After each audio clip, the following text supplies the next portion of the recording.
Марафонымыздың нөмір 97 кітабы Қабдеш Жұмаділовтің «Тағдыр» атты романы түскен. Өте керемет туынды. Жалпы кітаптың өзі 623 беттен тұрады және 4 бөлімге бөлінген. Әр 4 бөлімі 10-10 тараудан. Сондай бір жазушының кемел жасына келіп, ешбір қатесіз, мінсіз жазылған шығармасы болып табылады екен. Енді жалпы кітап не туралы? Кітап көбінекей басты кейіпкер Демежан деген тарихта болған, осы Шәуешек жерінде барлық төртуылдың үкірдайы болған, сондай бір Шиямбы секілді әміршінің жақыны болған сондай бір қоғам қайраткері туралы кітап.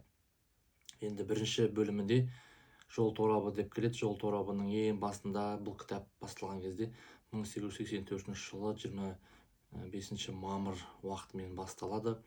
Ол кезде Демежанның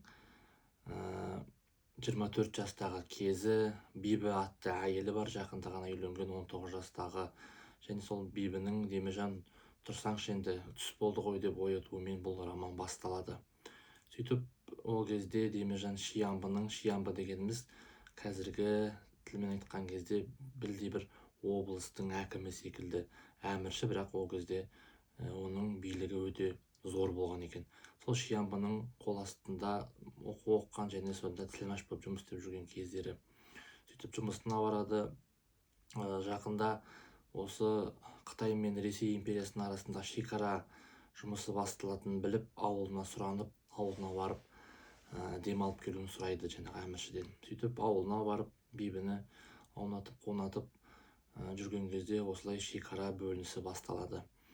Қазақ жерінен, яғни Орыс империясының жерінен өзіміздің белгілі ақынымыз Әріп Тәңірбергенұлы келеді тілмаш болып, және осы Қытай жерінен Демежан барады. Бірнеше екі елдердің арасындағы көптеген осындай бір шаралардың өрбуімен екі ортаға шекара түседі. Тарбағатай тауы, Алтай тауы секілді көптеген жерлермен шекара қойылады. 1884 жылдың күзінде сонымен шекара мәселесі шешіледі. Бұл бірінші бөлімнің соңғы жағында қазақтарды бұрынғыдай зәңгі әр ру болмай бір үкірдайға бағындырады, яғни төртуыл секілді бір ру, бір үкірдай, бірнеше басқа рулар өзара бір үкірдай, яғни Керей елі бар, Мәмбет елі секілді басқа да елдердің өз үкірдайлары болады. Сонымен бұл бөлімнің соңы күлкінішті оқиғамен аяқталады. Бір елдің сол кезде үкірдайлыққа таласқан қазақтар малдарын бәрін, пұлдарын бәрін парақорлықпенен әміршіге ұсынып, үйір айғыр үйірлерін, жылқыларын айдап әкеліп, барлығы өзінің мәнсаптарын алады да бір жігіт ер адам ғана, бір ауылдың рудың адамы келіп, ең ақырында әмірші келіп, мен қандай билікке баратын болдым, мен ана айғырлардың иесімін ғой деп өзін таныстырған кезде, жаңағы әмірші оны ұмытып кеткен туралы есіне түседі. Табушың деп қытайша болмайды деген. Сөйтсе ол Табушың деген сондай бір лауазым иесі екен деп, ауылына барып ат шаптырып той жасап, Табушың болды деп өз-өзін сондай бір лайықтаған екен. Енді екінші бөлімде Тағдыр талқысы деген бөлім. Бұл жерде Демежан өзінің тілмаштық қызметін тастап ауылға қайтады, себебі оның әкесі Смайыл осы төртуыл елінің үкірдайы болады. Сол себепті бұл әкесінің қасында көмектесу ретінде барады, бірақ ол өзі бөлек үй салдырып, жаңағы тоғаннан егін еккізіп бастайды. Ол кезде қазақ жерінде онда егін егу деген таңсық дүниелер болған екен. Сонымен бұл бөлімнің соңында Смайыл үкірдай дүниеден өтеді, қайтыс болады, және оның орнына үкірдайлыққа бірден бір лайықты адам осы Демежан болады. Сөйтіп ол барлық төртуылдың үкірдайы, билеушісі атанады. Үшінші бөлімде Уақыт керуені деген бөлім. Бұл жерде көбінесе Демежан үкірдайлықпен жаңағы өзінің еліне су алып беру секілді, тоғаннан су алу секілді үлкен іс-шаралар атқарады, бірақ соны Шиямбылар көре алмайды. Жаңағы Шиямбының қасындағы доқалдайлар көре алмайды. Доқалдай дегеніміздер бұл доқалдайлар, яғни халдайлар, бұл кезінде қазақ жерінде осы шекараға кеп Қытайдан шекараның қызметкерлері, яғни өздері сондай үлкен құқыққа ие Қытайдың бір белгілі бір ішіндегі кірме руларының бірі. Енді айта кететін нәрсе, осы тұста Демежан менен Бибінің арасында бала болмайды, және Бибінің өзінің сұнуыменен жаңағы осы Қабдеш Жұмаділовтің атасы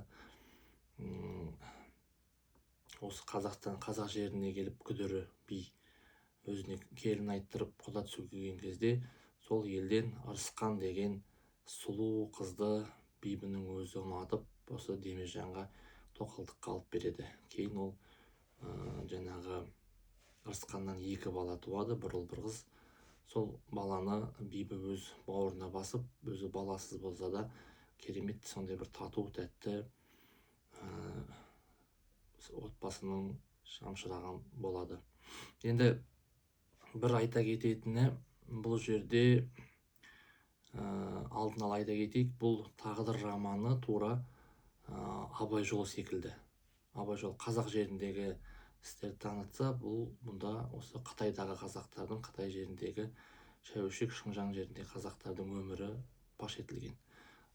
Доқалда жаңағы Демежанның өзі әкім, Абай ақын демесеңіз, сол бірдей жаңағы тағдыр тоқал жаңағы бірнеше әйел алады. Абайдың ауылына Біржан Сал келсе, бұлардың ауылына Әсет Найманбайұлы келеді. Және сол елдің, кедейлердің, жоқ-жітіктердің қамы үшін таласып, тартысып, өзін сондай бір елдің қамқоры бола білген Абай секілді осы Демежанда сондай бір кейіпкер, прототип. Бірақ бұл тарихта болған қоғам қайраткері.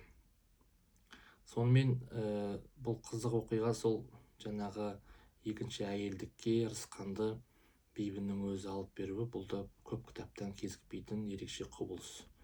Бибінің керемет Демежанға деген адалдығын осы кітап бойы тамашалап таңғалы өтесіздер оқысаңыздар. Сөйтіп, 3-ші бөлімнің аяғында жаңағы халдайлар қазақтарды шауып, менсінбей кеудеге басып жүргеннен кейін осы Демежан бір өзара ұрыс кезінде Доқалдай деген бір дәкөйін ішіндегі бұрымын кесіп тастайды. Олар бұрым өсіреді. Олардың бұрымдарын кесіп тастау бастарын кесіп тастағанмен бірдей намысына тиеді екен. Сондай бір бұрымын кесіп, сонымен халдайлар бұл Демежанға қатты тісін батыруға ұмтылады. Және 4-ші ең соңғы бөлімі дар ағашы деп келеді. Бұл атында тұрғандай Демежан өзінің ел үшін егін еккізіп, жаңағыдай қазақтардың қамы үшін осы халдайларменен ұрысып керісіп, сондай бір өмірін арнап келе жатқан кезде оның сүйікті әміршісі Шиямбыны орнынан алып тастайды да, оның орнына Матенамбы деген кісі келеді. Матенамбы таза Қытай емес, сол жаңағы халдайлардың тұқымдас келетін ағайындас адамы болып саналады. Матенамбы келгеннен кейін бірден ауа райы бұзылады. Демежанның басына бұлт үйіріледі. Сөйтіп Демежанды ақыры Абақтыға қамайды. Абақтыға қамамас бұрын тағы да бір оқиғаны айтып кетейік. Керей жерінде Мамырбек деген төре басшылық етеді. Оның ұлы Тұрысбек деген осы Ырысқанның бастапқыда сондай бір адал болып жүрген, Бибімен жақсы болып жүрген, кейін күңкілшіл абысындардың, басқанда әйелдердің ұлды бала болды біледі деп, сол жаңағы Ырысқанды азғырып, кейін ол теріс жолға түседі. Сөйтіп бір жолы жаңағы барлық тау жағына Демежан бір белгілі бір шаруалармен кетіп қалған кезде, олардың ауылына жаңағы Мамырбек төренің ұлы Тұрысбек төре келіп түнейді Ырысқанның ауылына. Және артынан осы Демежан келіп сұраған кезде қымсынбастан жаңағы Ырысқан мойындайды. Иә, жаңағы қыран құстың жеміне жаңағы басқа біреу қонып кетті дегендей мағынада сондай келтіреді. Сондай опасыздығын бүкпестен айтқан екен. Бірақ бірден бір адал адам осы Демежанға, ол осы бірінші әйелі Бибі болады. Сөйтіп Демежанды абақтыға қамайды. Ол абақтының бастығы кезінде Демежанның көмегі тиген адам болады. Сөйтіп ол Демежанды қаштыруға тырысады, бірақ десе де бүкіл ауылды жаңағы шәуешекті, ол кезде қала ғой, шәуешекті тінтіп, ақыры оны 1908 жылы 48 жасында Демежанды дарға асады. Сондай бір осы жер бір трагедиялық сарындағы жері, адамның көзіне жас үйірілмей қоймайды. Сондай бір қазақтың біртуар азаматын аяумен жан дүниеңіз езіледі. Енді Демежанның негізі өзі арғы тегі негізі керей болып шығады. Себебі оның негізгі әкесі Смайыл емес, Смайылдың қарындасы кезінде бір керей жігітінен жүкті болып қалады да, сөйтіп ол жігіт өз ауылына қашқын болып жүрген екен, және қарындасының баласын осы Смайыл өзінің қарамағына, өзінің жаңағы бауырына басқан екен. Сөйтіп ол Смайылдың баласы саналғанымен негізгі әкесі сол керей руынан болып шығады. Сөйтіп төрт ұлдар қайдағы жоқ бір келімсек керейдің жігітіне басқындырып қойдық па деп Демежанға деген көреалмаушылық күншілдіктерін жүзеге асырады. Сонымен кітап соңында Демежанның дарға асылуымен аяқталады, және эпилогында бибінің сондай берілгендік ешбір тұрмысқа шықпақ түгілі жыл сайын осы Демежанның басына барып аза тұтып, сол Демежан деп соңғы демін бергені туралы айтылады. Керемет туынды, керемет шығарма. Жаңа айтып өткендей абай жолына ұқсас, сол секілді елім жерім деген мұңмен алысқан сондай бір туар азаматтың тағдыры туралы роман. Міндетті түрде оқып шығыңыздар. Енді 623 беттен тұратын бұл романды да аяқтадық. Енді келесісін таңдайық.